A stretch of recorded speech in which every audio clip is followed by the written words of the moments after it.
Hi everyone, and welcome to the Safety Artisan, where you will find instructional videos like this one with professional, pragmatic and impartial advice, which we hope you enjoy. I'm Simon, and I'm recording this on the 13th of October 2019, so just that you can check that whenever you're viewing this, how up to date it is. So today we're going to be talking about the Australian Federal Work Health and Safety Act.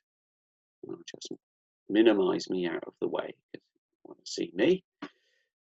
And I've called it an unofficial guide for system or design safety practitioners, whatever you want to call yourselves, because I'm looking at the WHS Act from the point of view of system safety and design safety, that kind of thing, as opposed to managing a workplace, although it does that as well. So, to recap, a few days ago I recorded a short video version of this, and in the short video we looked at the primary duty of care, and the duty, particularly we looked at the duty of designers. And so we spent some time looking at that, and that video is available for free on Patreon, on the Safety Artisan page at patreon.com. It's available at safetyartisan.com, and you can watch it on YouTube. So just search for Safety Artisan on YouTube and you'll find us. So in this video, we're going to look at much more than that.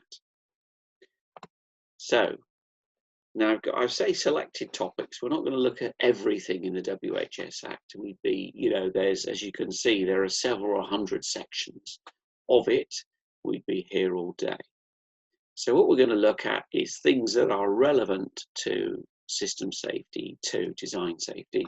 So we'll look very briefly at the object of the Act, what it's trying to achieve. Just one slide of definitions, because there's a lot. Exclusions, because the Act doesn't apply to everything in Australia. We're going to look at the big three in bold. So really the three principles that will help us to understand what the Act is trying to achieve is what is reasonably practicable, that phrase that I've used several times before. What is the primary duty of care? So that's sections 18 and 19. And if we jump to section 27, what are or who are officers, and what does due diligence mean in a WHS setting? So if I step back one, sections 22 to 26, the duties of various people in the supply chain, we covered that in the short session.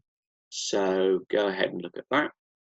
And then moving on, there are requirements for duty holders to consult, cooperate and coordinate. And then a brief mention of the function of the regulator. And finally, the WHS Act enables WHS regulations and codes of practice, or COP for short.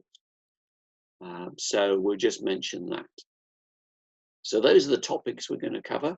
Quite a lot to get through, so let's crack on.